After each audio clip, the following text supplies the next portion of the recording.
We are live. So welcome again, everyone. Welcome, Rose Muheni from Kenya. Welcome, Deborah Olutayo, Lagos, Nigeria. Welcome, Benson Oluhambola from Eldoret City, Kenya. Then Becky is from Bamenda, Cameroon. Dora Bassi is from Lagos, Nigeria. Rose, Nairobi, Kenya. Okay, great. Deborah Olutayo, Awoyaya, Lagos, Nigeria. Margaret Wilson, Rivers, Nigeria. Alimot Otun from Lagos, Nigeria. Welcome, everybody. So how does this work? How does Clarity Session works? The first thing you need to understand is Clarity Sessions are typically not teaching sessions. They are typically, they are typically, come ask your question. Because sometimes we go to webinars, we learn and learn and learn and learn and learn, and still, like, we come out and we don't get what we want from it. So one of the reasons I set up these clarity sessions is so that people can ask their questions. Are they paid for? Typically, when people pay me to ask their questions, yes. But whenever I organize these sessions, they are typically for people who I feel like if the only thing I get to give them ever, whether they join my program or not, is clarity, I would have done someone some good in the world. So I see that Deborah Olusaya is already here asking a question, and she said, "Good day, Dr. A. I have asked my question before now, but for deeper clarity in my years of teaching nursery and primary for the past 10 years, I've been doing other additional responsibilities within the various schools I've worked in, such as the chief editor for the school's magazine for 3 years plus administrative role, recruiting, preparing payroll, and also currently working on as an ed teacher. I've done my 16 personality test, protagonist. Right now, I want to pay for WF and a technical skill in order to take advantage of the subsidy. Which technical skill would you advise I should apply for? Product management, project management, content creation. So I look at your entire experience. Say you've had experience across different roles. Admin is 3 years. You are the ed teacher, meaning you are also still in a manager role. Administrative role is really heavy on managing projects also. And I also feel like your personality, which is a protagonist personality, is also heavily related to someone who is able to manage a project. So my advice would be, because of your 16 years, like your 10 plus years of experience, I feel like it is easy for you to, maybe not easy, but it's easy for you to probably start to get project management experience while you then niche down to be a project manager in the education space.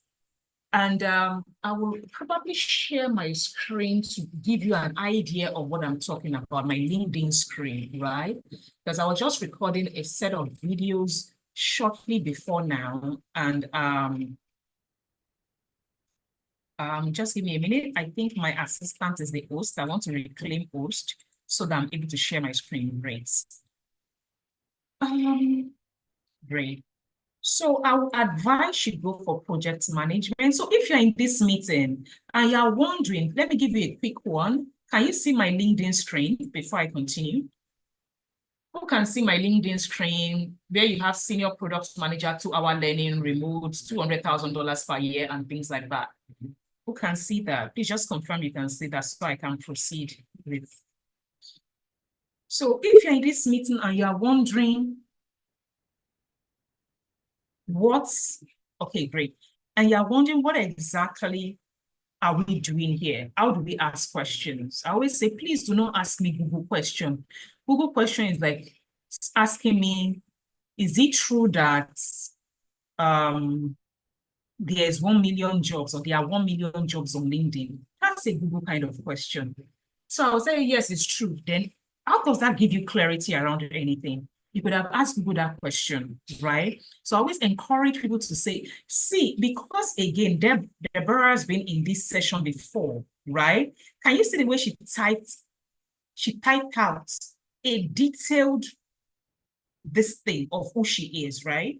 She made it very detailed. And she said, "Hey, doctor, I've asked my question before now for a deeper clarity in my years of experience." She gave me her years of experience, and she even broke down the years of experience. I did 3 years in administrative. I did this thing in ed teaching. This is my personality. If you are in this room, Aisha or Moina, could you please drop the link to the personality test? If you are in this room and you've not taken it, you need to take the personality test. Let's even know who you are first. So that when we are saying, I think you need to go down this career path, it's because we are working from science, not because I feel like it's from science, right? Why do I know a protagonist ENFJ is because probably that is, I know someone like that. So trust me, you want to know who you are in terms of personality. So things that will give me background. And please, background is not, man, I studied Yoruba education in school. I studied economics in masters. Now I'm thinking I should go for, that's not a background. Like me and you know that we all studied what we probably did not like or we did not choose. Most people just study. So that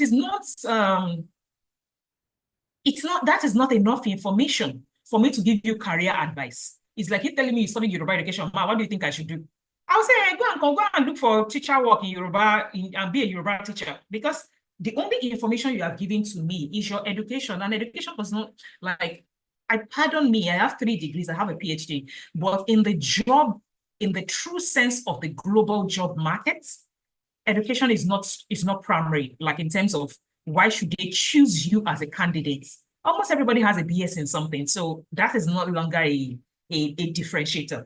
So education cannot be the determinant why you should be chosen. So don't give me education as the only information. So, oh, I've done this, even if it is volunteering work, it does not have to be paid work. I've done this, I've helped 10 of my family members tie gele, give me something to work with so that I can then, um, I can then give you enough information. Great. So now let's get right to it. Give me 1 minute, please.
Okay, sorry, I'm back. I need to take that break. I need to see someone who was about leaving my office.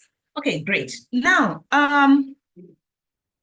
I have explained how you can ask your question, which is to give me enough information, then I can work with that. Now, let's go to Deborah, who is a case study in this, who needs clarity around this right now, whether she should take the Workplace Foundational Skills Program, product management, like everybody should take the Workplace Foundational Skills Program. Let's even start from there. So it is now the technical part that differs. Now you can see my screen. How did I get here on my LinkedIn? First, of course, we show this on the, even if you've watched the free version of our technical of the Workplace Foundational Skills, even if it is the free version, you'll be able to, navigate this and all. Now, let's say you're on the home page of your LinkedIn, and if you don't even know how to get LinkedIn started at all, please get the 5,000 LinkedIn ebook or something to get started. But I'm talking about, okay, you've opened your account and you've opened your account at least at the minimum, and you are trying to then, use it for yourself. That's what I would advise. Okay, let me turn my ring light so my face is brighter. So here's what I would advise. Make sure that you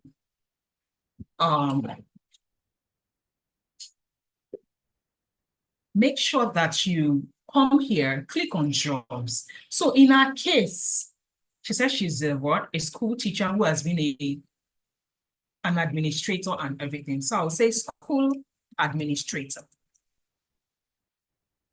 If I search such an administrator, let's put that school administrator. So there are like 8 distinct results. Experience level, I can choose experience level, whatever. However, if I put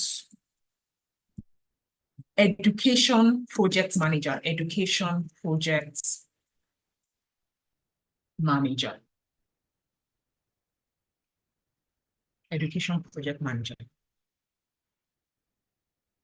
In Canada, there are 130 roles that are open for education project manager.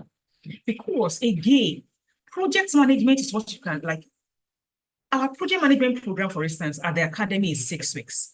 And I am not focusing that project management thing on certificates. I'm focusing it on getting the skills to be a project manager, getting the skills to be a project manager. Why? Because I know for someone like you are already doing the job of the education, whatever it is you are doing. You're already doing the job of the education administrator and all those things. Another problem I've found is that most people don't even know what to search. One of the things we teach on WFS is research skills. Knowing, like, I don't know, how many of you have watched the free version of that thing here on Seller? Moina, can you drop the free version of this thing on Seller for me? I mean, the free Seller version, right? Drop the link in the comments. So if you get to, like, let me say module 5 of, is it module 5 of WFS? I'm not sure, or module 4, communication or something, you will see there are 6 lessons on research. Why am I emphasizing research? Knowing what to look for ensures you know how to get the right information and not as the information. Many people, as simple as this seems to me, in knowing what to search on LinkedIn, people don't know what to search.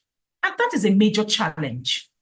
So whenever I tell people that, in fact, the soft skills you don't have is a major reason you are not maybe even progressing in your career, your whatever, they think I am joking. They say, Ma, I want to take project management. I say, what is the point in you taking project management and you have certification, you have all those things, but you still don't know what job title to look for and where to look for it, what to combine with what? So you have technical skill, but you cannot even still find job because you don't know what to look for. And it is a soft skill. That one is a soft skill. Your ability to research what is right for you is a soft skill. So don't be that person who has a technical skill or an art skill who doesn't have the soft skill to even learn the role. So it should be when you learn the role that you now put your project manager technical expertise to use. When you cannot even learn the role, then what is the point? Do you understand? So it's all those things that you need to get before you learn the role and start displaying your expertise in your technical field. All those ones, all the things you need to get to that point is in the foundational program, the Workplace Foundational Skills, which is why I'm able to easily say, let's put education and project management together. Now that I've done it, I put the location as Canada. You can put anything. Now, here is this. You will realize that if I'm going through this, because you are in the education can be different things. You can say it's a project manager, Deloitte Global Audit and Assurance Learning. It can be different things. This is probably what Deloitte. What do they do? So are you sure you can deliver in that this thing? This one, project manager program delivery, University of Fraser. Okay, this one is a university. So someone like me, if I was looking for a role, if I see that Deloitte, I would say I'm not doing. Why? Because the primary business that they are doing is not education. But if I see this project manager or program delivery, this thing, university, I say, okay, that is my space because I have experience teaching at the university. So even in you searching for these jobs, those project manager education have industry, because why would they put project manager education? Will I say, and if you give me a Deloitte, an auditing firm, do I have that knowledge of audits in this thing? No, but they are saying that they want an assurance learning, maybe someone that can teach or that can manage this thing, that has experience in that audit. So when you even search, the question is, what is the only experience you have? School. So if it is me, I'll be looking for the kind of things I'll be looking for here is things that has to do with school or maybe even consulting. Can you see Federation of Greater Ontario? Put suits. Okay, this one. Like I will make sure that the company, Blue Sox Belgium, League, Bombardier, like I will look for the company, College of Pharmacists of British Columbia, that has to do with what I have this thing with, so that I'm not just going to just ask you, all of them are project manager education. You not start choosing all of them.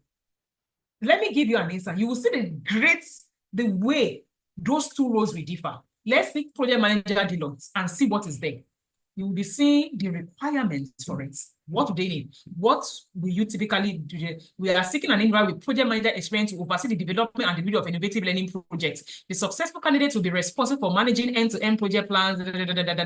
Of course, all these are covered in our project management program. The role requires a proactive ability to resource monitoring, budgeting, operations management, excellent communication, responsibility, develop and coordinate end-to-end project with learning team and stakeholder, providing report management, remediation, risk identification, coordinate project members, all that. Create strong connection and relationship across global audit assurance learning and all. Can you see? It means that the work, and please, it shows.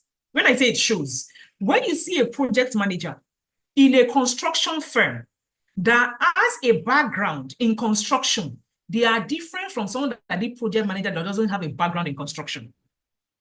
Because someone that is managing projects on a construction firm, if the person has a background in civil engineering, they know what to manage. It's like you're saying project manager, you're doing budgeting, and you don't have background in construction. You don't know that there's something that is called piling, that they need to pile a site. You not be doing project manager, you are doing budget of that will not correspond. You're saying Shebi is not just concrete. Shebi is just concrete. Whereas you do know that there's 2 millimeter, this is there. Do you understand what I'm saying? So, which is why for you, I'm saying, what do you already know? You already know school. Like, I don't know, I'm guessing your school is maybe primary, secondary school. I don't know what level of education or something, but you already know school. The same way that I will see project manager role here. And if you say primary, secondary school, I will not do. Why? I have done this research before. I'll realize they will say K1, K2 learners, and I'm like, me, primary school, the only learners I know how to do, or the knowledge I have around learning or education, is university level. Give me primary and secondary school, I will both, because I don't know it. So if I wanted to be a project manager or program manager, I will go to familiar grounds. So I would now say, okay, all this coordination, budgeting, they will teach me on iTrain Africa's project management. But the area, when I say the area, the sector, they will not teach you the sector. Like, you don't get to learn project management with regards to sector. You learn project management. Then you now go and use it in a particular sector. So my advice to you, Deborah, I hope that helped you, is to do the project management. Then when the time comes, of course, I just use this as Canada. If I was using this as United States, there will be different, like, I'm sure they are, like, even Nigeria itself, you'll find more, United Europe, just keep changing your country. So if you are trying to look for this role as a remote role, my advice is after you type the area, because why do people use Canada, United States? because of time difference. Someone like me, if I was going to work remotely now, I would probably choose Canada or US. You know why? I still want to have time in the morning to do my iTrain Africa business. So, and because I know that United States is about 6, 7 hours ahead of me, so that means by the time I'm working in Nigeria 9 to 5, I mean 9 to 3 on my business, then I can resume at 3 o'clock in that my US role and do let me say 3 to 9. If I'm just saying that is me, because again, I am running a business, I am trying to grow. And I do not really want to leave that business at this stage of this growth. Do you understand? So in fact, I had to technically stop all this my own also. When I say personal also, like me doing all those my international remote thing, because of this year in iTrain Africa, I needed the time and the space to build the Skilled for Work Academy for the greater good of like everyone and all that. So, but if I had to probably then if I get through this phase right now and say, okay, I've built structures, I've expanded my team to a 10-man team. They can, do things, sustain without minimal supervision. I can say, okay, I have some time in my hand. Let me go and hang some extra dollars for myself and use it to fund my baby girl life. Do you understand? That's a joke, but I'm just saying that is what I probably do. So, and I know that there's some people in that situation right now that maybe they are here, they are a founder, they don't really want to leave what they are growing, but then they need some extra dollars to even fund what they are growing or something like that. So those kind of people, that would be my advice. But if you are the kind of person that I don't mind leaving whatever it is you are doing, maybe you're working for someone or something like that, you can then find those opportunities in Europe, in UK, like those ones are on the same like time zone as us and everything like that. So you can just resume work like a typical this thing. So yeah, that'll be my recommendations regarding this thing. But then all these jobs, you can see United States, education project manager, SAFLA partners is remote because why? I have changed it that I want remote. In fact, let's just put remote so that I'm only seeing remote opportunities. This one, can you see it? Education project manager is remote. This is what are they asking me for? The position is contingent upon contract award. SAFLA partners is a project manager, education practice, federal government, whatever it is, you read all that. SAFLA meaning a good outcome, duties and responsibilities. I always say, come, primary credential PMP required, willingness to complete the PMP qualification project if PMP is not currently held. Why did I want to highlight this to you? They said, even if you don't have it and you qualify for this role, the only thing they are asking you is that, are you willing to complete the certification if you currently do not hold it? So whenever I tell people that your focus should not primarily be the certification first, get the skills, be able to do the job. When you get on the job, you will go and do certification on it. That is what people like. Why am I getting certified in a job that does not earn me money? Like, really? I always tell people that please go and and this is for a job that requires experience. It's not an entry level. If it's not, like, let me give you an example. Let me put experience level, entry. Let's look for experience level as entry level. You will see that the requirements will change. The requirements will change in terms of qualification. Can you see it's this one, entry level. It's saying highly organized, essential multitasking skills, strong attention to details, experience in enterprise resource planning, proficiency in Microsoft Office and common software tools, ability to work independently as a collaborative associate degree along with 2 years of relevant professional background. Can you see it's like there's they did not even specify any line of background. Demonstrate experience in fast-paced work environments. Please, out of all these things, the required and qualification, if you already have the skills to do project management, won't you be able to do it? Because there is absolutely no certification or educational background this role is requiring.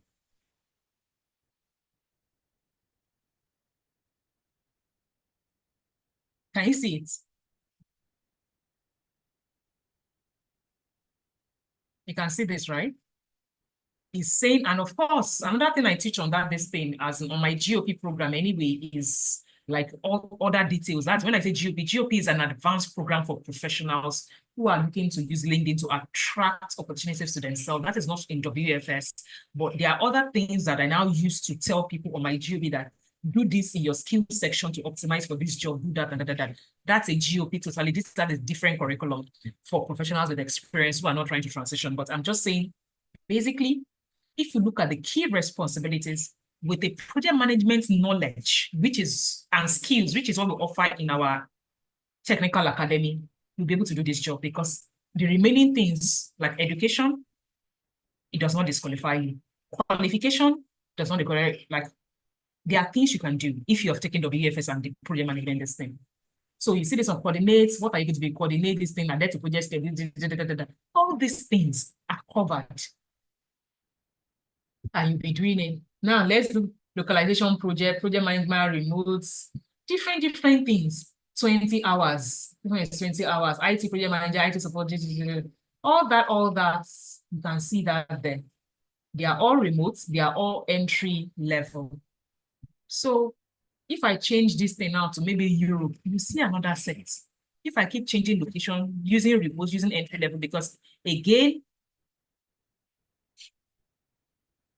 instead of just entry level, let me try something. Associates. Apart from just entry, like associate, like a bit higher. Because for someone like you are not really entry level in terms of you have work experience. It is only project management experience you don't have. You have work experience. So I'll probably choose both to get to, I will not choose mid to senior because if you've never done project management before, I would say take entry or this thing. Especially if it is your first international job. International jobs have a higher requirement than Nigerian jobs. They can allow you to do rubbish in a Nigerian, in a Kenya, in a Ghanaian job. And I say rubbish, like you're not really organized. You don't put your things on a Gantt chart or on Airtable. All those Airtable things are covered in our program, right? They can let you get away with it because, but if you are going to be doing international remote work, it's a higher, the bar is raised. So you want to ensure that you are doing you are taking a role that is not above your head, right? So that would be my advice. So let me take another person's question. I hope I've helped you, Deborah. So another question, this particular clarity session is going to be a brief one so that I can go back to my very busy schedule today. My schedule is really tight today, but I already promised I was going to do this. So do we have any other question? Let me stop sharing my screen and look at questions that we may have. Please, this is a clarity session. This is not, even if I use somebody's question to teach, right? But it is for you to get free access to get clarity and ask your questions around your career, around your life, around whether you should take WFS. Basically, what programs you can take at the academy. Ask your questions away. If you are used to just coming to a webinar and hearing people teach, this session is not for you because it would mean that you're just coming and you're wondering, okay, do you understand me? Oh, Deborah said, I'm sorry for and preparation, giving 100%. Okay, you're welcome. So we'll be expecting in a couple of days, because we are starting WFS on October 1 and starting project management on November 7. So and for everyone listening here, the truth is, I say this every session, I say, I can't help you more than you can help yourself. Like, what can I do? I can help by giving you the roadmap on how to do it so that you don't make mistake and try and error. And what's that roadmap? They are my way of creating knowledge so it can reach thousands of people at the same time, which are online courses that I've done and all that. You heard me that I couldn't even do this work last year because again, I was working at UN Life and I couldn't take this amount of work in creating the knowledge. I told myself that this year I was going to invest in creating the knowledge that can help Africans do this. And I just didn't create the knowledge. The person that took this last year paid me $300,000. That is like $300 to get the same knowledge of me. Now, we offer that thing for 5 batches since the beginning of this year at a 90% lower cost than what that person paid, or not person, people paid last year. Why am I saying this? Sometimes people think that whenever the food that is subsidized, I think it's a marketing gimmick. Like I have receipts of people that paid me 300K last year. Now I took my time off my work that is paying me dollars and started to take less money to allow Africans learn. But what I have realized is I cannot want something more than you want it. How do I mean? Mine is to give this thing at the most ridiculous cost. And yeah, yours is to decide that, okay, this person is giving me 90% off our money. Let me put my own 10%. That decision is totally on you. So when you take it, determines this thing, as in when you get to take action. But at least I am happy in my mind that I've put the knowledge from my head in a place that people can, access if they choose to access it. So do yourself, be nice to yourself and access my knowledge at the lowest possible rate. This program will never go back down in terms of price, it can only go up. And there are people that have taken my GOP, like 3 years ago when I first did it as a webinar. They took it at 35,000. I remember clearly the webinar version of it.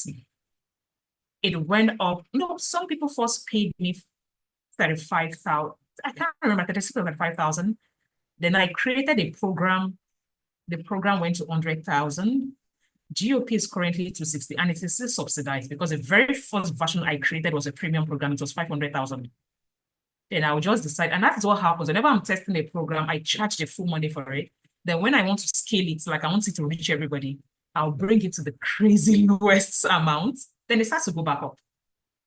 So you see, whatever it is that I'm charging now, it has happened in technical school. It happened in technical school, and technical school is still go up. Like the kind of what we are offering is still 50% like off technical school. To go up, why? We need to be able to remunerate people that are doing this job well. We might be a social enterprise, but we have overhead. So please do yourself a favor. in my file, they say cheat me, okay? Cheat me as in right now and get yourself into WFS if you've not. Let me read other people's questions. Yes, I have been able to gain some clarity through what you have shared. Thank you. You're welcome, Benson. I have a lot of experience for over 5 years in HIV prevention, health education, and dealing with GBV issues. But my background, education in bachelor's in my background, education in bachelor's in public health. Kindly advise me on what remote jobs to apply for. So, Rose, you have all your experience, whether it is your educational experience or it is what's it called? Your work. They are all in the health sector. They are all in the what? In the health sector. I have a client I worked with earlier in the year on the GOP program, on the one-on-one of the GOP program. She's from DRC, Democratic Republic of Congo. She's from DRC. Her name is Lorinda. That's her name. I remember her name. And this is the advice. She paid me a premium to work with me one-on-one. This is the same advice I'm going to give you that I gave her. I said, you're already in the health sector. You have experience in different things in the health sector, and you already have a background in the health sector. You should be pursuing things in health project management. Let me share my screen again. Health project management, but then the question I'm going to ask you is, you just don't become a health project manager without having gotten knowledge of project management and also getting foundational knowledge for the workplace that can allow you to work remotely. So I'm going to now ask you the question, have you obtained remote skills, like the foundational skills you need to work remotely, not even the job you want to do. I'm talking about if you had to work remotely as a health project manager, do you know how to work remotely?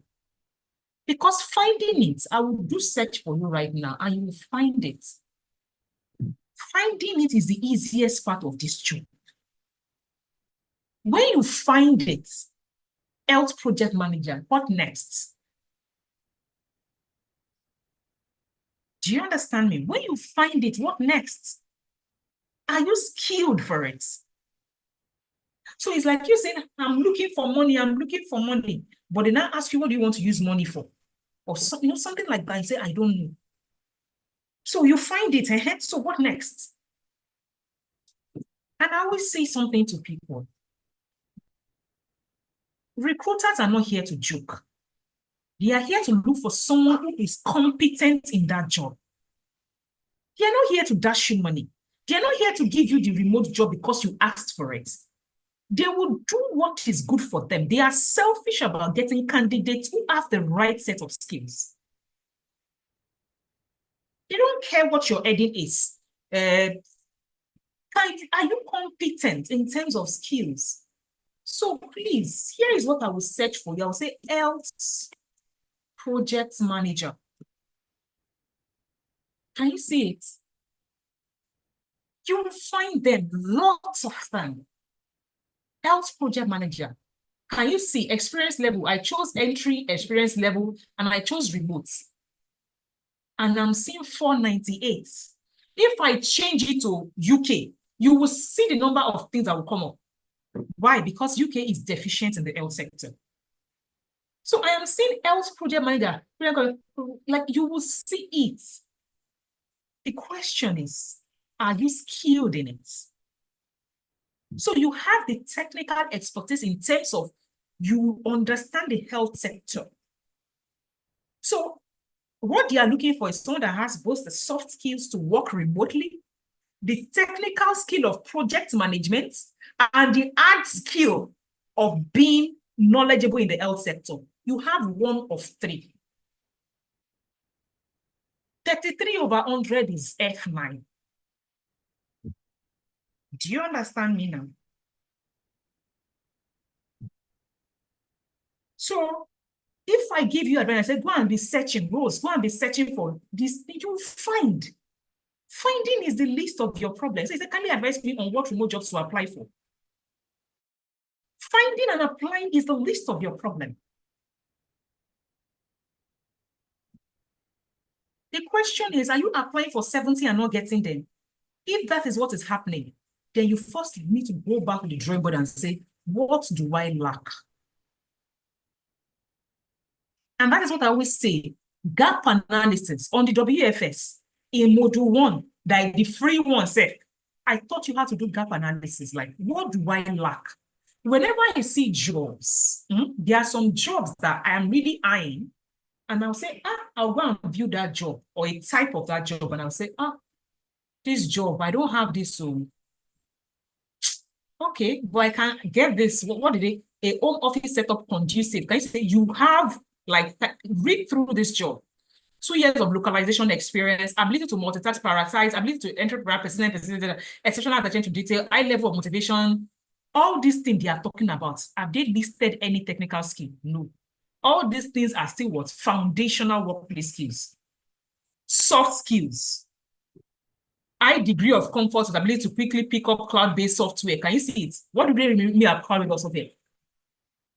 Google Drive, things like that. But when you are not even certain of what they are calling cloud-based software, it is someone that even has an understanding of what they are calling cloud-based software. You may even know how to do it, but you don't know that is what it is called.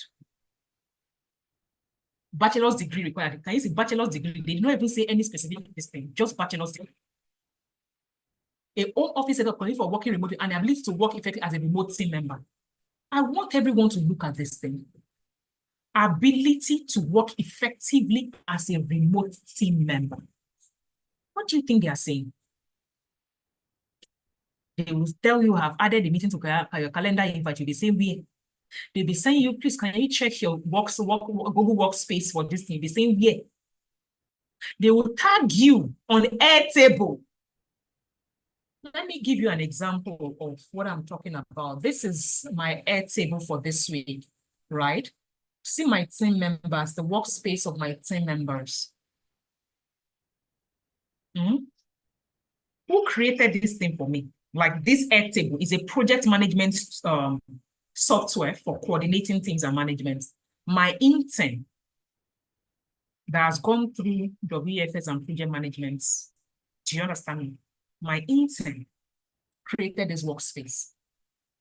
And my intern has a 9 to 5. She works remote. She works full-time on site, but she's working remotely for me currently. And someone else will be taking a certification in project management, but tell them, please create a table base for me to manage my team. They can't. So it is beyond finding the job. I always say, find the job, then have skills to do the job. Ability to work remotely, it is something that is, there is a reason we call WFS the Remote Workers Program. It has looked at all the skills you will need to work remotely, then you put it together. And it's not a conventional curriculum. There's no type of my curriculum outside it. Like, because there are different things that are combined. I looked at, okay, if you are working remotely, you will need to know how to build Gantt charts. I put that in the structure module, how to build personal planners, so organize yourself and work remotely. I said, okay, you will need to know how to use these cloud-based softwares. I didn't teach Microsoft Excel and Microsoft Word on that program. Why? When you are working remotely, you think you will go to your system and start opening Microsoft Excel and expect your team members to view it. How? How will they view it on your system? You will send it as an email. Whereas you want it to be a working document. What is a working document? A document that you can easily say, team member, please let me share this link with you. Look at this thing, look at this chart. Can you give me input and this thing on it? That's the kind of thing you want. So please, this thing, you can see this thing. I don't know, what country are you from? I can change it to your country or change to another country, Europe, right? Change it to Canada, whatever location, just put it there. You can find health project manager roles. You can find it. Can you apply for it? Yes, you can click on apply. But guess what? Please ensure in you applying, you are qualified. The time you will invest in applying for 10, 20, 30, 40, 50 jobs, and you will get a no. Invest it in learning first. So when you apply for 3, 2 will say, come and let's interview. Don't do the first thing last. You cannot, I always tell people that you cannot perform above the knowledge you have. You can't perform above the knowledge you have. So please, if you have the skills, I'm rooting for you. Search for project management, health project manager, change the location, search, apply. If you have the skills, and I mean soft skills to do this particular application and the technical skills to do the job. If you don't, register for WFS and project management, and let's get started. Okay, Dora said, I am an admin HR officer. What course or remote job is fit for me with my 7 admin HR? Again, I'm going to answer this question generally, so everybody is not asking what remote job is fit for me. You must have add skill in what you want to apply for the remote job. Remote job has to do with a job that you do from anywhere. So it means that if I ask you now, you know I'm a teacher, and I'll ask you, let me ask you back, what remote job would be good for me? What do you think? What will you advise me? You will tell me a remote job that is in the education space. Is that not it? There is I don't think there's any job alive right now that doesn't have a remote version of it. So if you are doing admin and HR officer, what course and remote job? Again, you want to work remotely, please just register for the WFS first. Why? WFS is called the Remote Workers Program, meaning that the skills that will allow you to work collaboratively with your team, that they will not be shouting, please check your calendar. They will not be shouting, please join us on the mirror board. They will not be shouting, please join us on Airtable. Or they will not be, do you know how long there is a team member right now that I am screaming my head off? Because that team member is not on Airtable. And we have locked that team member to Airtable in the last couple of weeks. And I'm already giving them warning that if they do not get themselves into Airtable before the end of this month, I've given them warning. Guess what? This particular team member has work experience on site. What do you think is hindering them on this job? What is hindering them is what?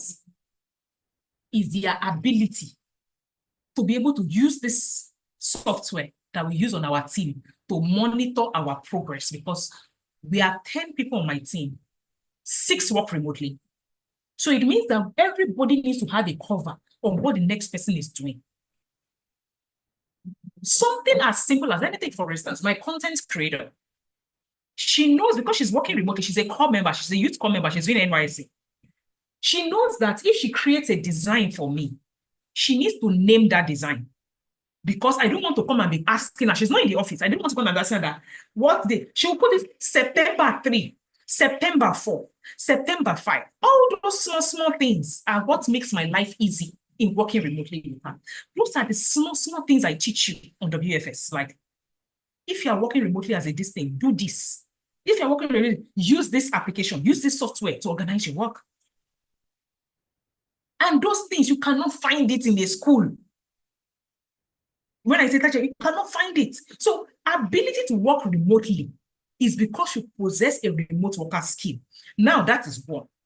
How you work with other people is ability to work remotely. Now, the job you now do is the technical skill. Like, what job are you going to be doing? So in your case, you have admin/HR. If I Google administrative this thing now, administrative HR, you will see, like you will see, administrative assistants. But I don't want to just say administrative assistants. There will be too many of them. I want to say administrative assistants HR.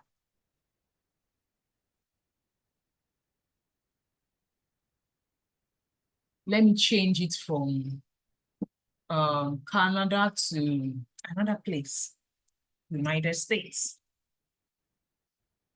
Why am I saying that? Administrative assistant, or say virtual assistants. Let me put virtual assistants.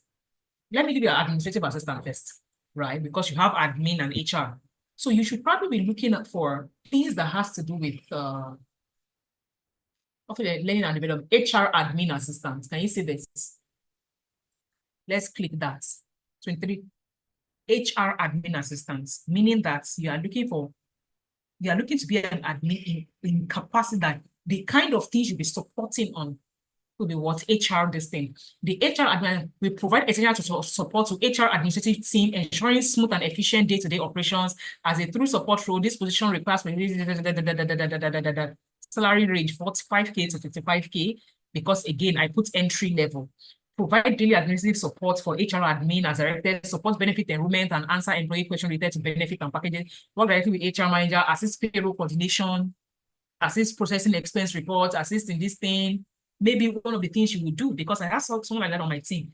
When a new team member joins, they are the one in charge of creating a folder for them, whatever it is they need in administrative support in HR. 1 year of administrative experience, they're only asking you for 1 year.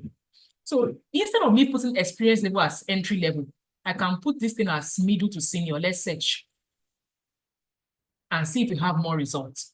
Remote senior HR, especially personal assistants, focus on hiring, remote senior HR. Like, you keep changing all these things to suit you. Okay?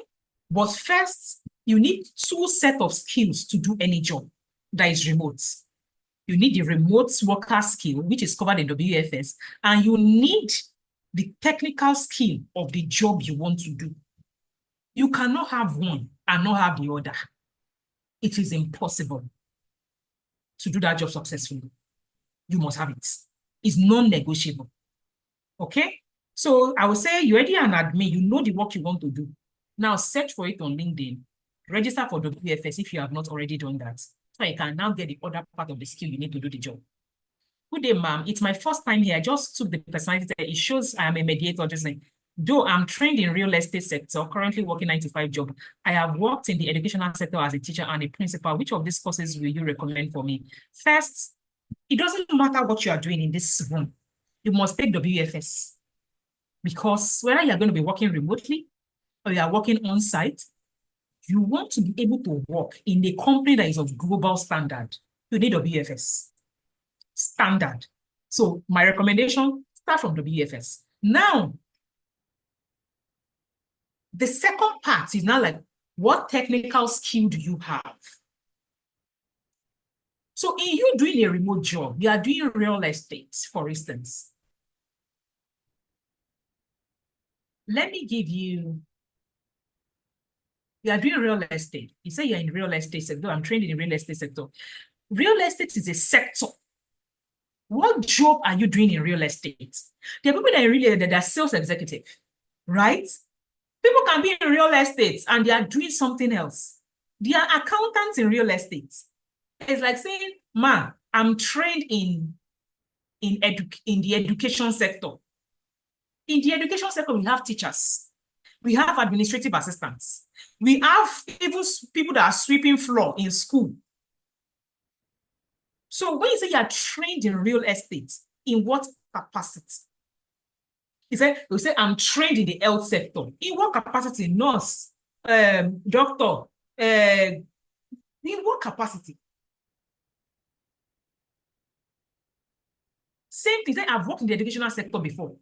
That one, you defined your capacity. You said teacher and principal, right? Teacher of what? The more detailed your answers, the better the answers I can give you. Okay? So I will let you, Selena, answer those questions before I can recommend anything. I'm a pharmacist, worked on USAID project, that's nice. With major role to coordinate delivery of HIV medicines, been in a crisis zone. I did most of my work at home for security reasons, then got interested in the idea of remote job. I've registered for WFS beginning first of all, with hope to advance my digital skills. I have some online courses on project management. What do you think about my choice of where to start? WFS is a great choice to start because it's a remote workers program. It means I teach you the skills to be able to work remotely. Now, the work you now do remotely is a totally different thing. So there are people that are working as HR remotely, working as nurses, working as doctors, working as oil engineers, there are people that are doing different things remotely. But one thing that brings everybody together is, how do I work remotely? Like, how do I work remotely?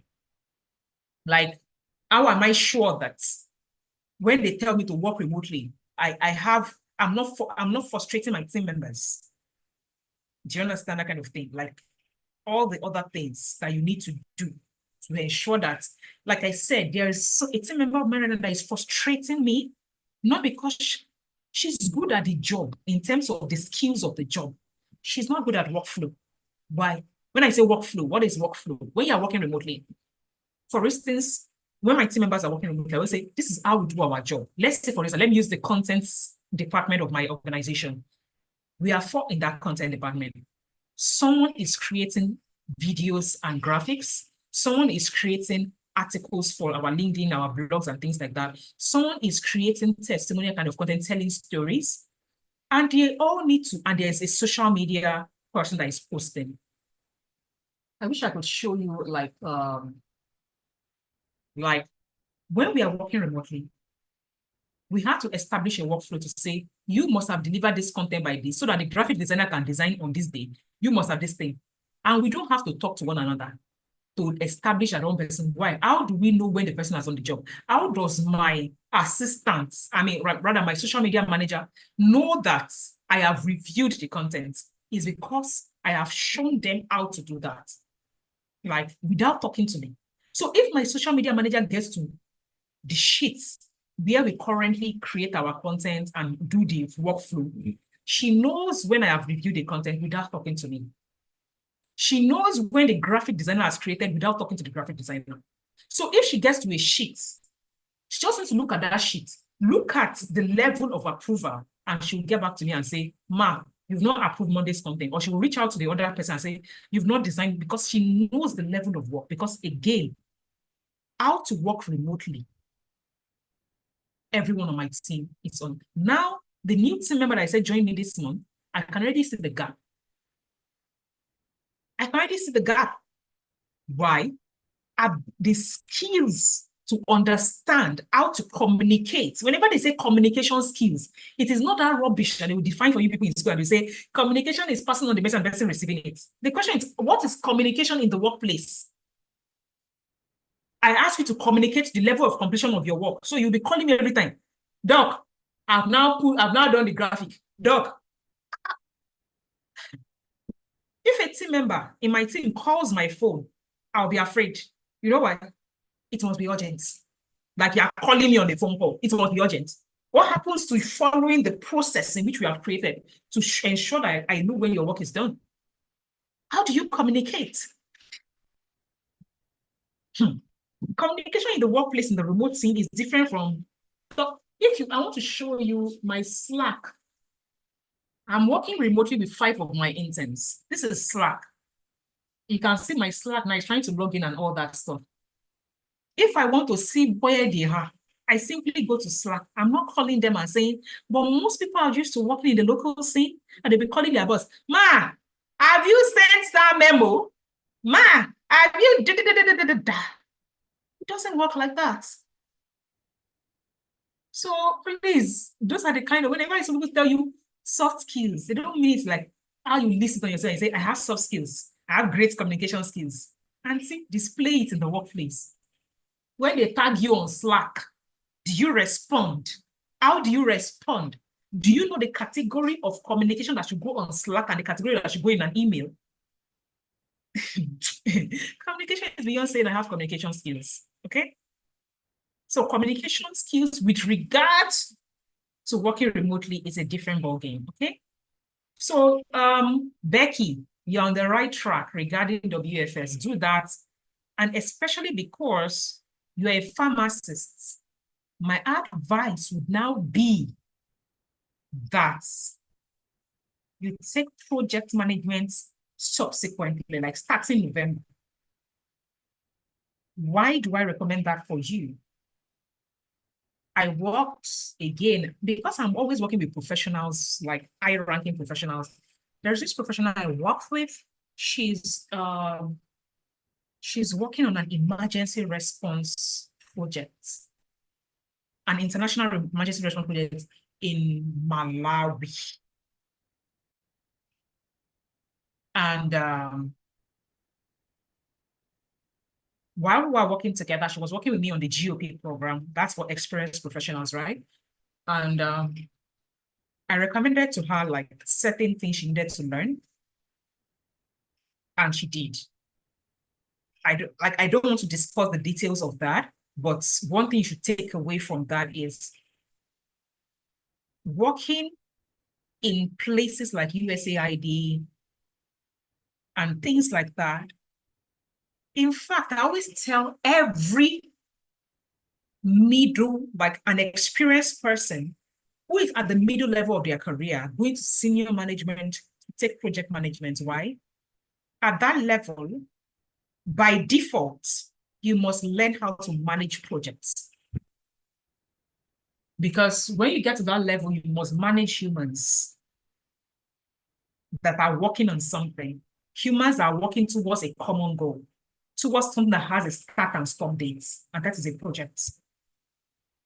So you cannot be going to, there's a reason why organizations that when they promote someone to management level, they would send them to go and take a project management course. They will need it. Not because they want to become a project manager, but because they need it to execute their own job. Okay? So that would be but start with WFS. You're on the right track. Then later, we can take project management, which is starting in November. I'm Margaret Wilson, a graduate of food science and technology, a hairstylist and a primary and nursery school teacher. Everyone around me discouraged me in taking this program, so they expect me to fail. I've registered already, and I believe I can do it. You know why I'm laughing? I'm not laughing at you. I'm laughing because this was me. I'm laughing because at some point this was me. I'm just smiling. I don't want to go into the details, but I'm just going to say to you that my journey into the edtech space, I was teaching at the university. I was teaching, my PhD is in chemistry. I had absolutely no knowledge of all this online thing at all. At all, like nothing. As at 2019, I had absolutely no knowledge around this online thing at all. Now, I aspired to actually work in places like the UN and things like that. Let me tell you, Margaret, I don't know if you're on my email list. I showed you my journey in a bit. I said when I was telling Aisha's story, that I owned a fashion store. So trust me, I understand doing this and that, doing multiple things. So while as a 2019, as a 2020, I started to run Night Train Africa. I was running my fashion business. I was teaching at the university. 3 different things. Now, why am I saying this? And I'm going to give it as an advice that I only give to my GOP members.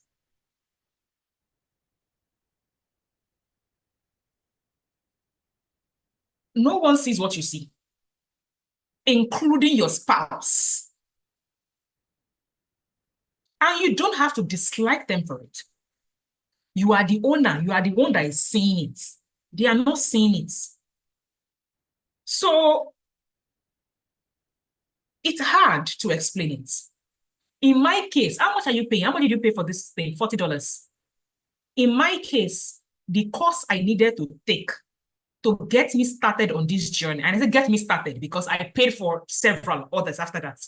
The course I needed to take to get me started in understanding how to build online courses online, I paid $700 of borrowed money.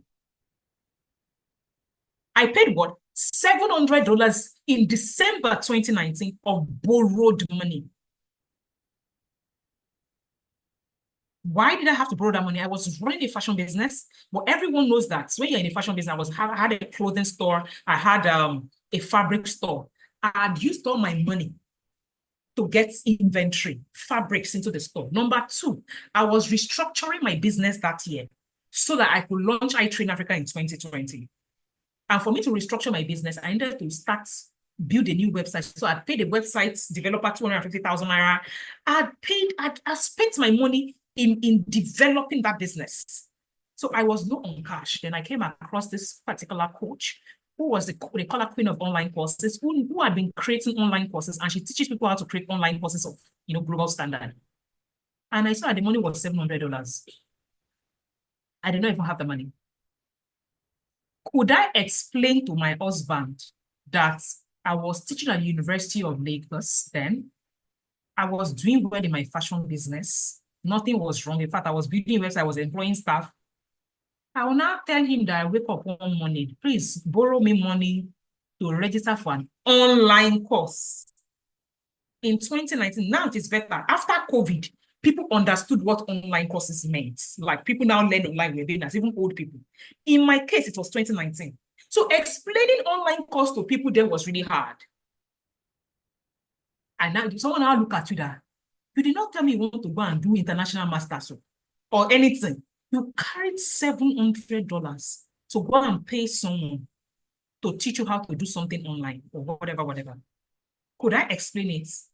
But did I already have clarity? Why do you think I hold these clarity sessions? It's to help people get clarity around what they need. So that even if the entire family members and village members are telling them, they'll say, at least you are clear about why you need this and what you're going to do with it. In my case, I needed to defend myself because it was not conventional. I was doing well in courts, in where I was. So what was pursuing me? The only person I could then go to that time is this my sister, my immediate younger sister. That I knew that she may not understand it, but she likes knowledge acquisition. Then I told her, I said, can you borrow me $700? I will give you back in the maximum of 6 months. That's what I told her then, because I knew that I was teaching at university. So there is one money they always pay us at the end of a particular this thing, I was saying that bad, even if the knowledge I invested in this thing doesn't this thing, at least I will collect that money and go use to pay her back. Why am I telling you this? Because I could not explain. When you start something, you don't expect people to support you. Let it start giving results first. You will see how people will support you on it. So I borrowed the money. I started creating as in learning. My own learning time was from January to March. As I was finishing learning the thing like this, COVID hits. I was the happiest person alive. Because when people now started to get graduated, hey, COVID, how will we now learn? I already learned how to create online courses. So I launched my business at the best time ever during COVID, where people needed to access online knowledge. Did you see how opportunity met preparedness? I mean, preparedness met opportunity. And that was how I started building. Guess what? When I now started to announce the launch of my first course, which was going to be launched on June 20, I bought shirts. I put June 20 at the back. Guess who was helping me wear my shirts to market? My husband. He wore the shirts, he wore this thing. This is why. He has started to see, like, okay, this thing is progressing. Let me support this ministry. I might not still understand it, but at least I can see that she's now having a brand name. He could see something as way of implementation. Margaret, another reason again is, if you are that person that you are constantly packing online courses on top of online courses and not bringing out implementation, there is no need. There is something I always say, you are not a library. Library is the only place that has the right to store knowledge and not implement it.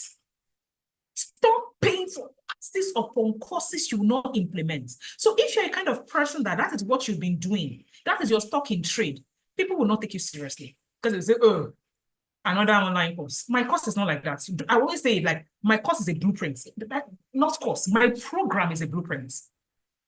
Why? Because beyond the online course, that's the videos you'll be watching, there are other 5 elements of the program. There is quiz that you will submit in Google Classroom. There is, just give me 1 minute. There is quiz that you submit in Google Classroom. Let me stop sharing so that I will show you what I'm talking about. There's quiz in Google Classroom. That's one other element apart from the online course. There is what? There is live project on Zoom, right? What do I mean by live project on Zoom? Like, during the course of the program, on week 3 and on week 5, you will come online on Zoom. We will give you case study scenario. Case study scenario, where you will get to what? You get to learn. Like, you will not learn, you will get to work. You know, that is, if I work collaboratively online, yes, you will get to execute that project for 1.5 hours. During the course of that life, you will do a presentation of that project. That is how the school works. That is element number 2, apart from the online courses. Element number 3, we have peer accountability groups. When you join on your week 2, the student success manager will divide you into accountability groups and ensure that you are what? That you are in a group, in a smaller group where you support one another throughout the course of it. That's number 3. Number 4, there is the Telegram interaction group. The other one where you submit your assignment is on Google Classroom. 4, apart from the videos, there is a Telegram support group for interaction and technical support. So there's nothing like, it is because I could not log into the course. There's technical support that will guide you on how to log into the course, how to do whatever it is you need to do. There's that support and interaction where someone is there. And there is a testimonial aspect. There's, in that Telegram channel, there's a testimonial group where they will say, I got this. Why is that important for all of us? I want people to be seen. People that are implementing on the program, they've not finished and they're getting results. It will be motivating you. That's element number 4. Element number 5, apart from the online course you get, is after this program, I don't talk about this too much because I don't want people just to be joining my program because they want to get to that point. There is a job alumni community where there is a dedicated community manager that is sourcing for certain jobs every day, not or every other day, putting it there for you to apply and giving you tips on things to do. It is a bonus, like it is a bonus at the end of the program. So whenever people ask me, is there like, I said, there's no life mentorship. I don't like people that ask me if there's mentorship. But guess what? Technically, we are kind of mentoring people after the program because we put everybody in an alumni group and they offer one another support. And we also come to give them whatever it is that we think is necessary. That's one online course, the online program. One part of it is just the online course. There are 5 other aspects of it that makes it a program, a full-blown program. By the way, when I created this program and I did research, something like that in Canada costs $1,650. So when people say, it's probably because she does not know the word. I know the word. I'm a global citizen. I've been to 5 continents. You think, really? I did a part of my PhD in the UK in Aberdeen. You really think I don't know the world of education? I do. I created this program specifically for Africans because I know we need to access it at the lowest possible distance. But again, I keep repeating it. I cannot want it more than you want it. And showing you want it means you are investing small of your sweat in it. You need to have it. Like, you need, and trust me, my family members, like people close to me, pay me for this. I say, no, you need to have a skin in the game. If not, like, if you don't, like, I don't understand. How would I want something more than you? I'll come and dash you for free. Put your neck, as in put your money where your mouth is. You want it, invest. Are you investing the right amount, as in the total amount you should be investing? No. Are you investing the $700 I paid? No. But that you will not invest, then you don't want it. That's my rule in life. Like, you will not invest something, you don't want it. That's how I think. I said, the day you want it and you need it enough, you would invest. It's that simple. So please, let them be crying, Jesus, You dash somebody online your money. All these people, that is your money they're using to eat. There is nothing online people will not tell you. There's nothing people will not tell you. It is that your money. That is what they used to do this thing. I look and I'm like, the money I even used to create SFW is from my personal UN Live money. Like, do you understand what I'm saying? I just laugh. Like, someone should just take the knowledge, try to get international remote job first. Then you understand what I'm saying when I say the kind of money you can make from it. You understand? So people will tell you all sorts of nonsense. But guess what? The moment you start to succeed, they are the first person that will say, why didn't you tell me? You told them, oh, they'll start telling you nonsense. Why didn't you tell me? You this one. When you started to upgrade, why didn't you bring me along? I said, But that year, you told me that that person wanted to scam me and collect my money. Is that what you told me? We hear things like that all the time. All the time. And it is from our family members the most, families and friends.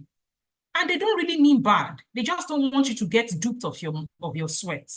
It's not because they mean bad, but I always see you are the one that your scale has fallen off your eyes. In 2019, scale fell off my eyes like this. And I said, see where my mates are.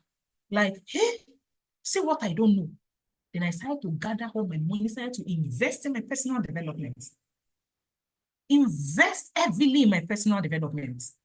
And that was when my life turned around. I look at my mates that were teaching together that time, and I look at where I am. I look at some of the things I'm able to do, and I'm like, dearie, thank God, scale fell off your eyes when it did. So, Margaret, it's like that, which is why we have accountability, peer-to-peer accountability group in this group. Why? I said, find new support system in the people we are going in the same way. When people that are going where you are going, use them as accountability, use them as peers to support you on your success journey. It's that simple. You think we intentionally did those kind of things on my program, accountability group, peer-to-peer, this thing. I said, Why did we create job alumni community? Interaction. Be amongst people that are going where you are going. So when you finish succeeding, you help the remaining people that are abusing you now. It's that simple. At least I'm banking on you. My mission is 10 million people in Africa. I always tell people, go and tell your family members, go and tell this thing to go and this thing. 10 million people by 2030 are the people that have been called to serve. So but they need to see you have results before they can now, you have mouths. Most of the time on this program, maybe half of the people that register every batch, they are referrals. They take it, their eyes open, they start to refer their friends. It's that simple. Okay, so Selena has answered, I'm an estate surveyor. I manage properties. Can you imagine? You're a surveyor. Imagine, I would have thought maybe you're a sales representative in the estate system. Sales of properties, rent and lease. I manage properties, sales of properties, rent and lease, carry out property evaluation for various. To add, I have worked as a secretary and a PA. I'm currently adding to my knowledge of video editing and graphic design. Okay, Celine, now I can answer your question.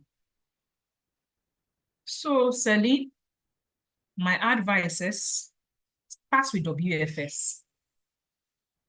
You know why I'm saying that? Number one, it's going to give you clarity. Number two, when you submit your assignments on WFS, which is on the clarity model, you will get certain insights. Now, because your experience is across different things, Selena, I don't want to narrow you down to something yet. I don't want to narrow you down to something. You are doing surveyor work, sales, valuation, of course, that is part of surveying. You have worked as a secretary and a PA. You are doing video editing and graphic design. There are a lot of unrelated stuff in your CV, technically. So I cannot narrow you down to it because your experience is very diverse. And I also do not know what your aspirations are. So I called people like you, I call you scattered experience, meaning that I can't tell what you are trying to, like, I can't tell your life goal from your area of experience. So for someone like you may need to just register for the WFS first. And then narrow down later which of these things you want to pursue. That would be my advice as of right now. You have a very diverse experience, and I cannot say this is the type of remote job you should search for. But is it possible to get remote roles with all the things as a PA, as a whatever? Yes, absolutely. Is it possible to get remote roles that helps you be a evaluator or something like that? Yes. But I'm not even sure what you want to. Is it possible to get a remote role as a video editor and graphic design? My current video editor and graphic design, I just mentioned, I was talking about that earlier. So I don't want to give any, I don't know where you are going with all these skill sets. I don't. And I can't tell by reading here. So maybe the only thing I'm only aware of right now is the fact that you have all this experience and you want to use one or two of this experience to work remotely. So because the only thing I'm certain of is that, I'll say take the remote workers program, then pick each of these things that you are doing currently and look for roles in it. For instance, if you have to look for roles with your video editing and graphic design skill set, I would say look for content creator remote roles. If you are trying to look for roles based on your secretary and PA experience, I would say look for virtual assistant administrative roles or executive assistant remote. If you're not, do you understand what I'm saying? So I'm grouping your experience into categories because you can function in 3 different places right now, and they can all be remote. So I really hope that helps you regarding. Then I would say if you are not certain of which of those three categories you want to continue in, I would say give yourself 1 year and do those roles remotely as whether volunteer or internships. Do 3 months internship or volunteer as a virtual assistant, as a content creator, and as someone in the real estate sector. And see which of them you want to do for the rest of your life. Let me put it that way. Or you want to be known for. And you'll be able to figure that out. I'm loving having knowledge shared here. Thank you. I have 15 years of experience working in the university pharmaceutical and medicinal laboratory and as a supervisor, where I assisted in drug research outcome deliverables. Great. I'm currently in Nigeria. However, I'll be relocating to the UK in a month. How can I upskill to be able to function in a tech ecosystem? What tech role would you recommend? How can I leverage the experience and pivot into the tech ecosystem? My personality is commander. You don't have experience at all in the tech ecosystem. Start with WFS. If you don't have any experience in the tech ecosystem, start with WFS. In fact, it does not even matter if you're not going to tech system in the UK, you need WFS. Now, you say in the tech ecosystem, that's a different ballgame in the UK.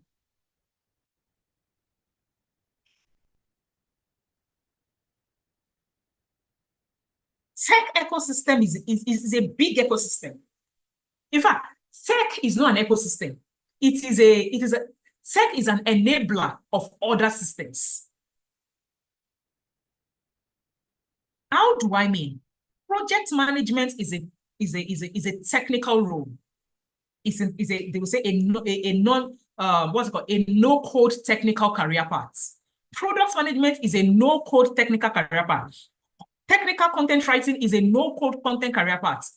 Do you understand? You get the gist. Digital marketing is a no-code technical career path. But guess what? They are all technical career paths. But like if you've been in this thing since this thing, I explained something. I said the other person who was in the educational space, I said she can become a project manager in the education space.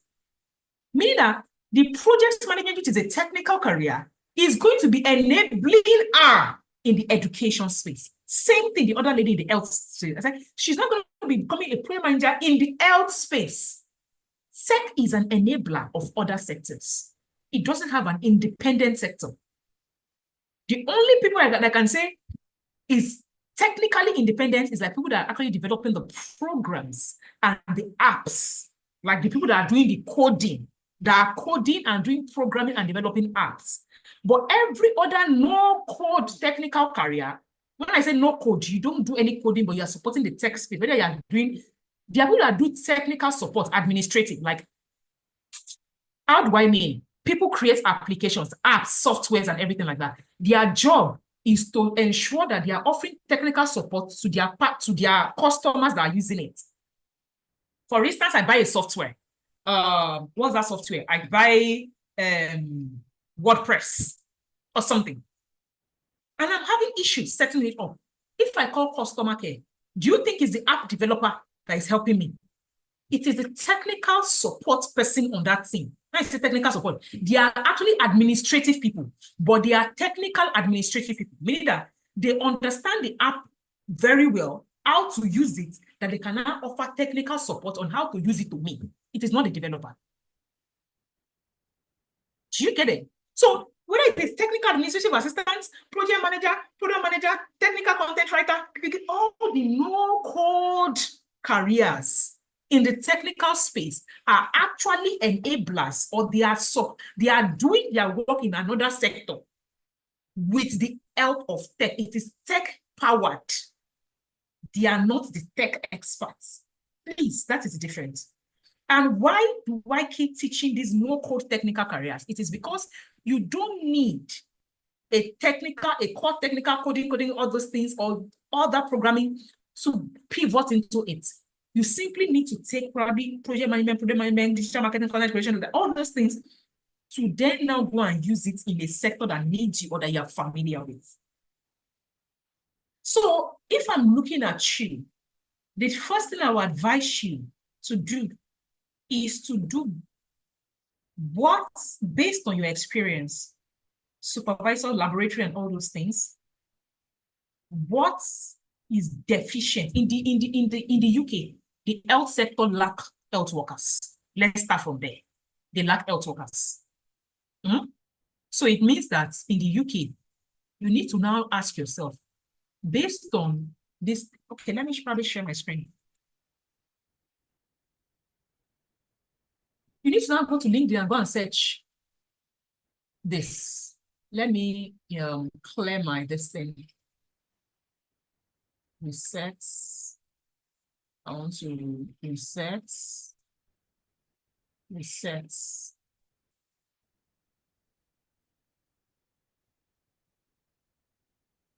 Reset. Reset. Now, I want to now put else supervise, else pharmaceutical.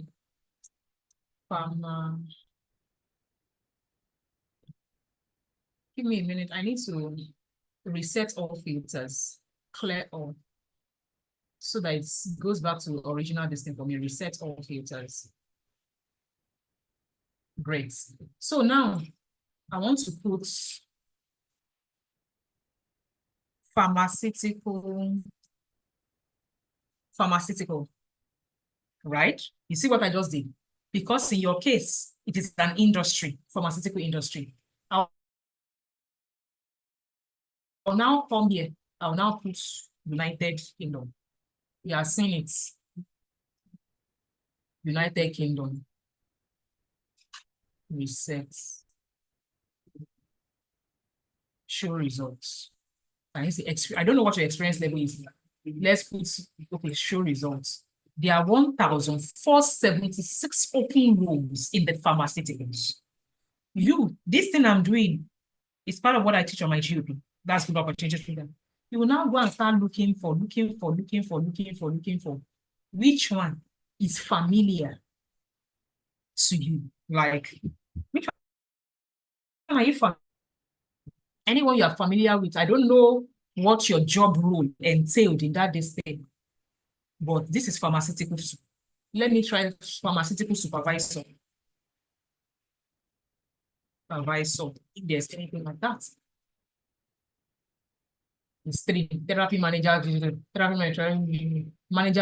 this thing. You look at all these things, if there's anything like that. And if not, you go back to your pharmaceutical and go and start searching from beginning, all those 1,000 plus jobs that showed up, search it. Search it. Search it and see if it works. It's that simple. Okay.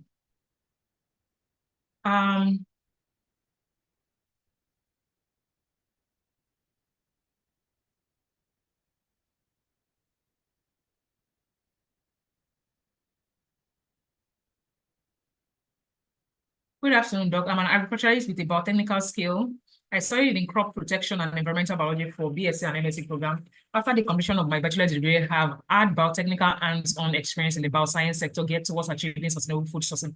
I have worked remotely as a data annotator, machine learning, okay? Where I recently aspired to dabble into managerial role, I realized I need skill set to execute tasks with ease. At the moment, I function as an educator, nurturing young minds, giving me the leverage for advocacy at that level. Being a researcher is my goal. I want to take the BFS. What is the modality for getting started with the project management as a course? Aside the BFS and project management, kindly advise me on my pursuit.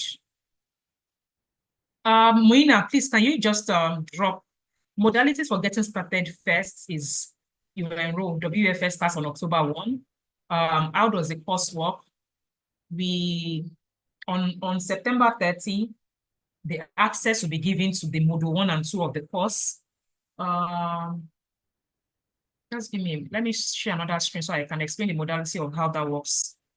to you. So this is, I want to show you like the Google Classroom. For instance, for every course you take at the academy, we have a Google Classroom, but this is not where your course is hosted. Your course is hosted on Seller. That is the video learning, the videos you need to learn on is hosted on Seller. So on September 30, you will get an email from Seller. That email is going to be saying you have, as in you bought a course, as in thanks for your purchase. Inside that email, it will give you a purple button to tell you to click it. So on September 30, you will see module 1 and 2. The course still has 7 modules. If you've seen the free version, you understand 7 modules. Under each module has different lessons, video lessons.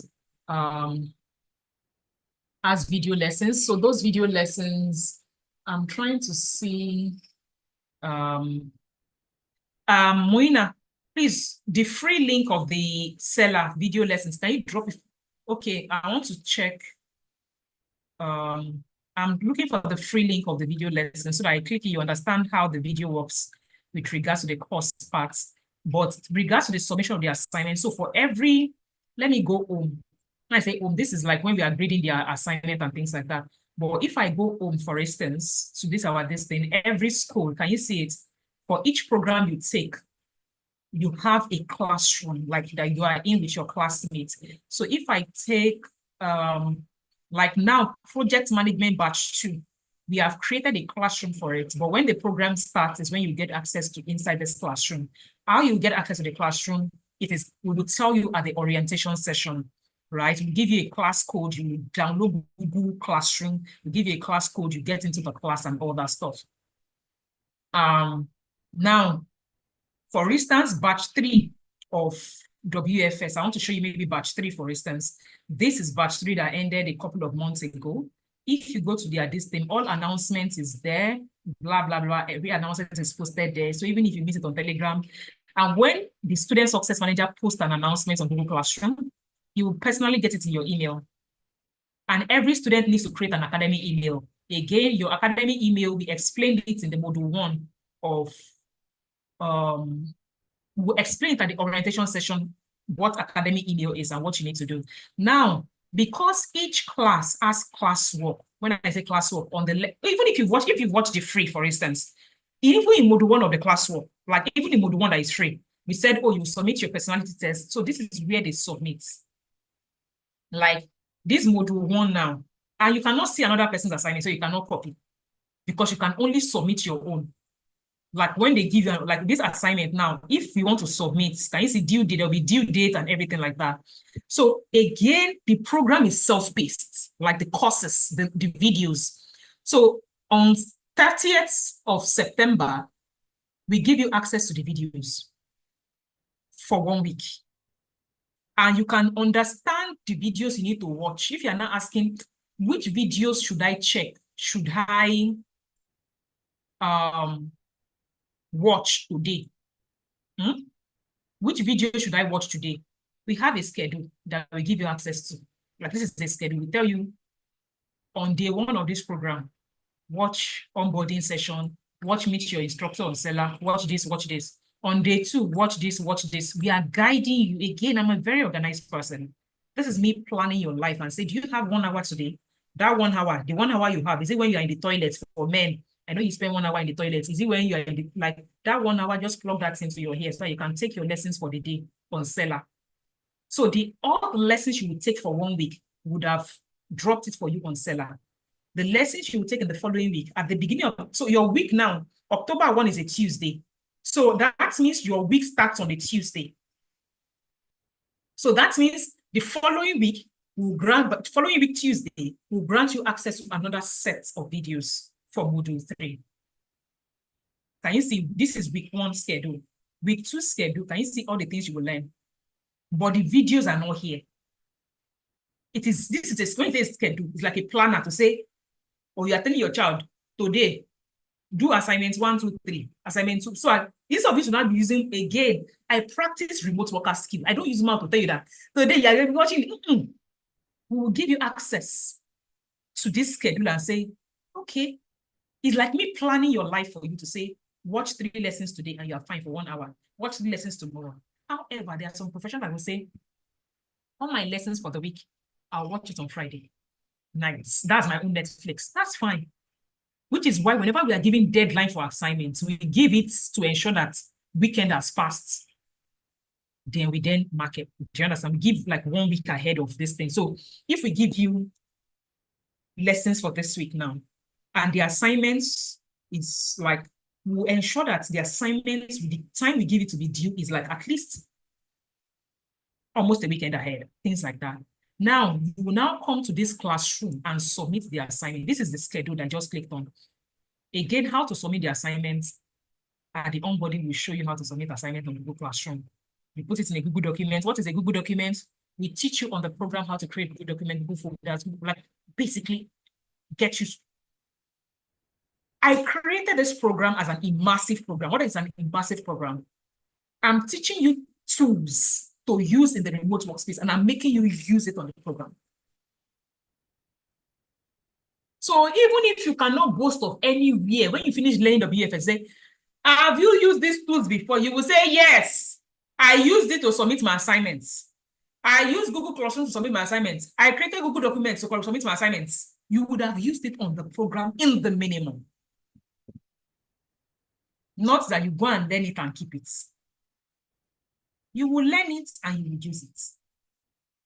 So this lesson 1 now, you can see people will be commenting, but this is when they submit, you cannot see the grades, but when the person that is assessing it, they will come here. If you like, say you submitted assignments. If you did not submit, we can see it. We can see it. So all that I submitted, we can see it. We are teaching you how to work remotely. So you honestly think we don't know, we can, do you understand what I'm saying? So that is how all programs work. So it doesn't matter whether you're in project management, you have a classroom. If you're registered for 2 different programs, you have classroom for classroom 1, classroom 2. If you're registered for 2 different programs, you have peer accountability for WFS, you have peer accountability for project management, because they are not the same thing. Do you understand? So that is how that program works in terms of the structure. The videos are not on Google Classroom. The videos are hosted on Stellar. You will watch it on Stellar. But where do you submit assignments? It is on Google Classroom. Where do you see the assignment you've been given? It's on Google Classroom. The student instruction will be attached to Google Classroom. But the video on Stellar you would have listened to would have said, this lesson, download the assignment and do it and submit it on the community. It is not community of Telegram. It is community of Google Classroom where you submit it. That is how the program works. Okay, that is how the program works. So now, how do you pay? Moina has responded to you in that one. When does it start? It starts October 1, but we would have gotten access to the mode 1 and 2 of the course on September 30.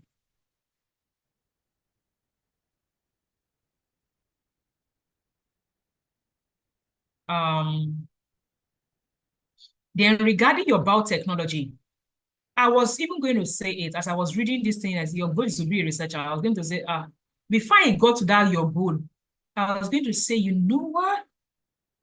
You should really be exploring, securing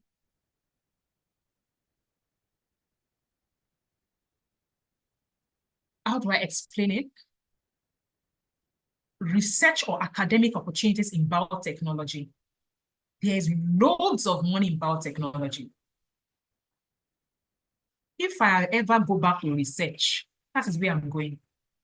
I did, my PhD was in biosensors for testing heavy metal.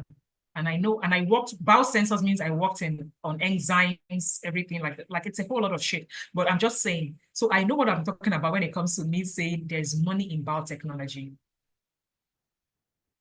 So I would say, however, what you probably then need is not just the BFS. You need to then go and figure out how you apply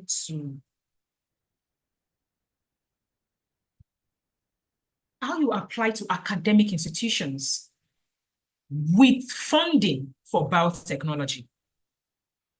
You probably need to get on, if I was to recommend a program for you to start that your research journey on this thing, the academic space, to be SOP.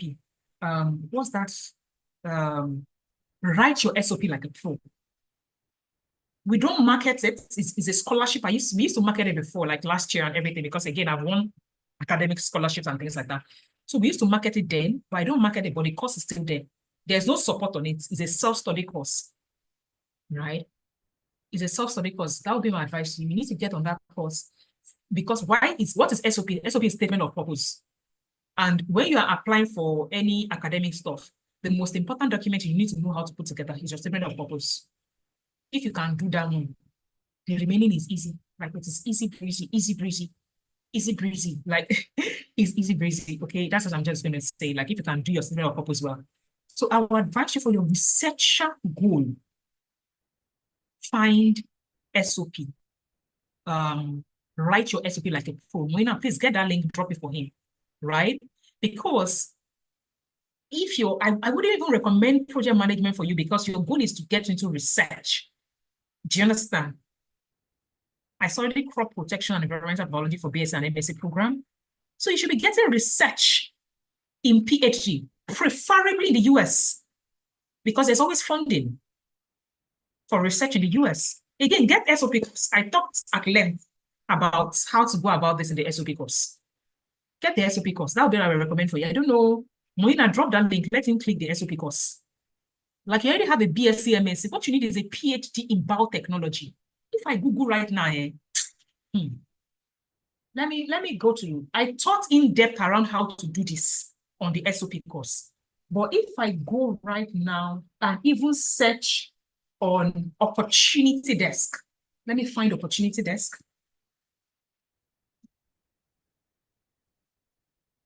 Right? And I go on that scholarship and I probably Google biotechnology West, opportunity desk. I will find things in the US. Now, finding it is different from now applying for it. So it is the skill on how to apply for it and get it that is on SOP. Write your SOP like a pro.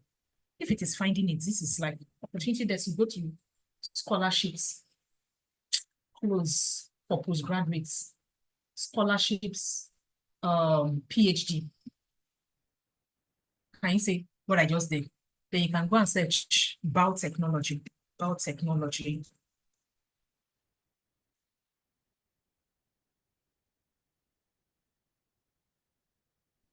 There are 163 things that showed up for biotechnology. When you get on the SOP course, you understand all this thing I'm doing because before you search for this thing, there are things I also recommended because if you're going to the US, the person that is supervising you is the most important person in the scheme of things. Like the person that will supervise you. So how you are then going to find that supervisor and all those things, I talked about it on write your SOP like a pro, but you will need WFS, trust me. So the skill you are getting from writing your SOP like a pro is the skill of applying for these research opportunities. But the regular workplace skills you will still need in your day-to-day life, whether it is in the academic space, entrepreneurship, or this thing, it's on WFS. Do you understand what I'm saying? But the application, scholarship, academic stuff, you need to write your SOP like you need it like yesterday. Okay, that is what I would recommend to you. This thing. You say you're currently, like, please pursue your research thing. Even if I left academic space, I left academic space for the bigger good right that I'm doing right now.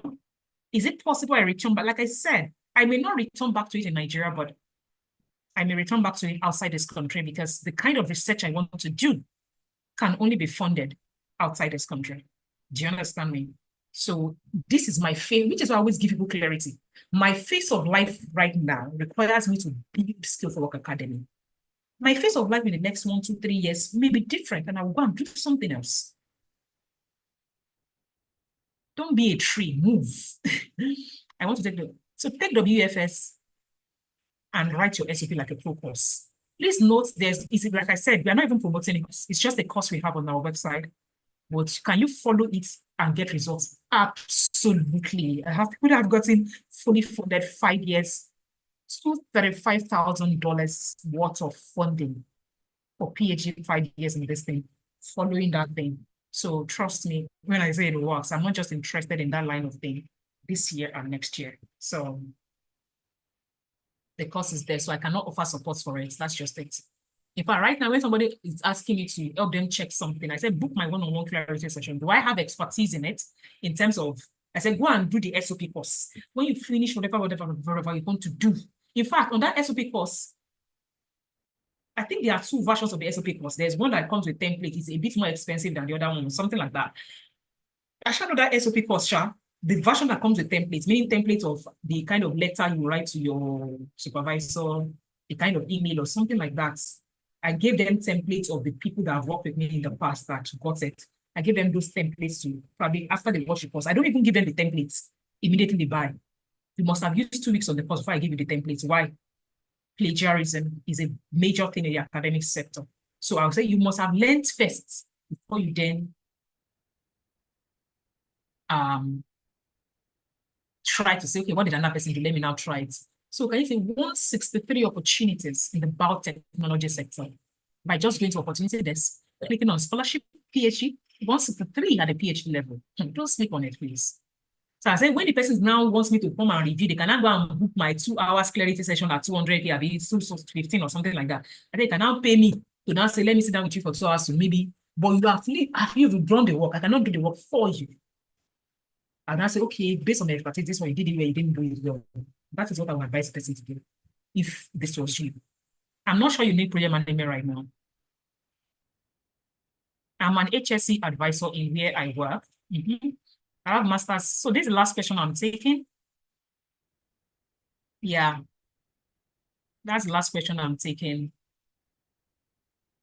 Yep, that's the last question I'm taking. I need to be out of here in 5 minutes maximum. I'm an HSC advisor in where I work. I have masters and other international certifications in safety, and I've already paid for WFS, but most of the time my work will be away from being a mother with young kids is very challenging to leave home for weeks and months. And that is also the reason I decided to join this course so I could learn how to apply for a remote job, which can help me have a work-life balance in my balance. In my link, I already have my occupation as HSC advisor. I still see a lot of remote work in HSC, but don't know how to navigate and position myself well for recruiters to see. Ijeoma, you need GOP. If you are trying to position yourself well, you need a global opportunities program. The recommendation I gave to Hope is what I'm going to give you.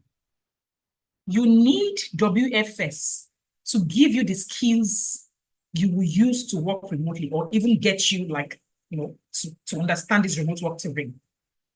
But to position to attract people to you, like build a LinkedIn profile that will get people to reach out to you, you need a GOP. And GOP is an application-based program. You can read about it. Maybe I can drop the link. You can read about GOP. That's GOP's Global Opportunities Program. It's an experience-based program that I run under my personal brand. It is only for experienced people. You have to apply to it. The cost of it is $68,750, and that is even still a subsidized rate. Because for people, experienced people that take that thing one-on-one with me, their fee starts from 1 million naira. So please, but we organize a group format of it 3 times in a year. I know people are already enrolling for it right now because, again, for GOP, you don't wait for it. When I say you don't wait for it, we give you the courses. There are 2 courses on the GOP program, course 1, course 2. You start to learn course 1 first. You build a profile that will make people want to reach out to you. Then course 2 now focuses on teaching you how to then optimize the LinkedIn based on the content you initially built. Optimize the LinkedIn, then now write articles that will now get you right in front of the positioning people. There is a technique, high-level technique to getting recruiters to reach out to you. It is not by opening an account on LinkedIn. If it was that easy, I will not create an entire program that spans over 12 hours on it. And does my framework, I call my framework the PPP framework, does it work? Oh, absolutely. Last week, one of my alumni reached out. This man is a doctor. He has a PhD. He joined my program last year with his PhD. That is not the best part of him. This man has 32 years of experience in oil and gas. 32 years of experience in oil and gas. Now, When it came to me, I looked at his pedigree and I'm like, okay, a PhD person with 32 years in oil and gas, in the drilling, engineering, drilling, something, something. I'm sure you'd be wondering, that kind of a person, what are they looking for? He was looking for the next level of thing. Recently, he now reached out to me and said, Doc, thank you, blah, blah, blah. I'll find that screenshot somewhere. And said, based on what I taught him on how to then position his experience on LinkedIn, is now the head of something, something, an oil and gas company, an international oil and gas company, wants something. I shared that testimonial with my internal team, my staff, like 2 days ago. Do you understand? Like I screenshot it. He's reached out on WhatsApp and sent it to us. So the only challenge I have with my LinkedIn people is they are very experienced people that I cannot even mention, like I can't give too much details about them. Same thing with another person that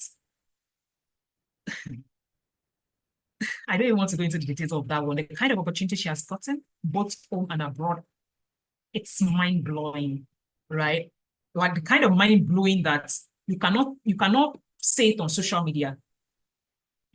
That kind of mind. I always tell people when I tell people my GOPs, I say may your result be so loud that you can share it with me, but you are afraid to share it on social media.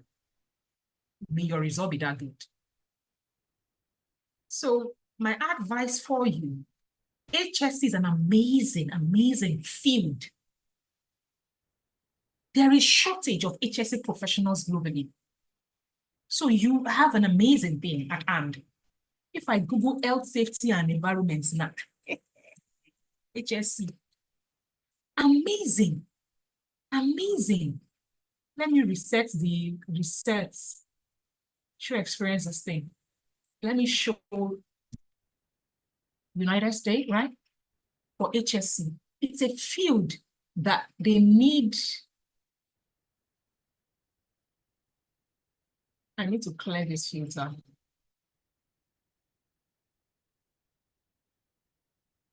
I'm going to go to home, then click on jobs again.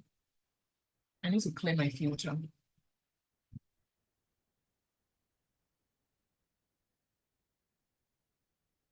Health, safety, and environment.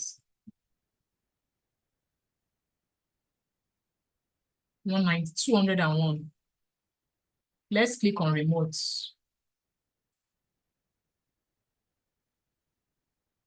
They are 34. Like it's an amazing field.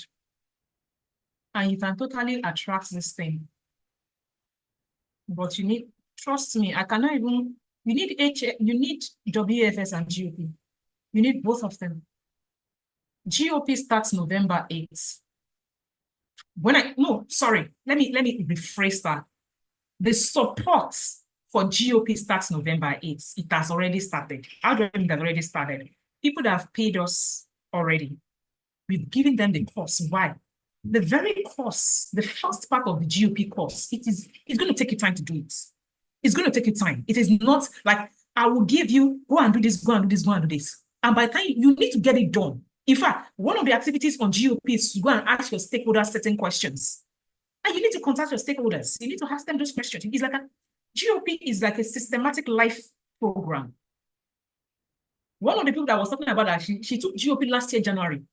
Every single month, this lady will come into my body and say, dear, I bless the day I met you online. They recently invited her for a speaking engagement that had important people as speakers. She was the only ordinary person in court. They had, governor, minister, professor, kind of this thing, all expense paid, money that is money for speaking. When I say money that is money, that kind of money.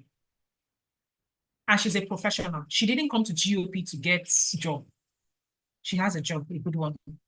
She just came to build her brand to maybe attract other things. And yes, she's attracting those other things.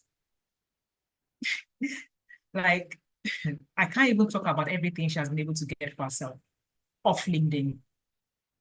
and she had 500 connections less when she joined GOP. Even right now, she still has has less than 3,000 followers or something, or connections or something. So it is not about the crowd. LinkedIn is not about crowd. This is a technique. You must know how to work it. It's the how that the PPP framework on the GOP covers. And I said that was going to be my last thing here today. I really, really hope this clarity session has helped someone. And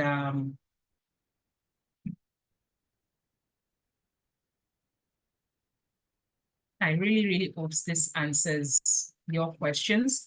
So the next time I'll be seeing some of you will be at the onboarding session on Tuesday, October 1st, where I'll be welcoming you into the Workplace Foundational Skills Program.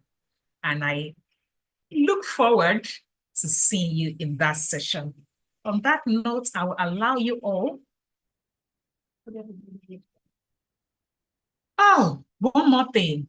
If you are interested in learning about my 5-30-30-35 rule, I sent an email to you earlier about it. I Instagram live. That one is a teaching session. This one is a clarity session. That one is a teaching session. I'll be teaching for 30 minutes this evening. I'll be teaching for 30 minutes this evening, 30 minutes to 1 hour max on Instagram Live.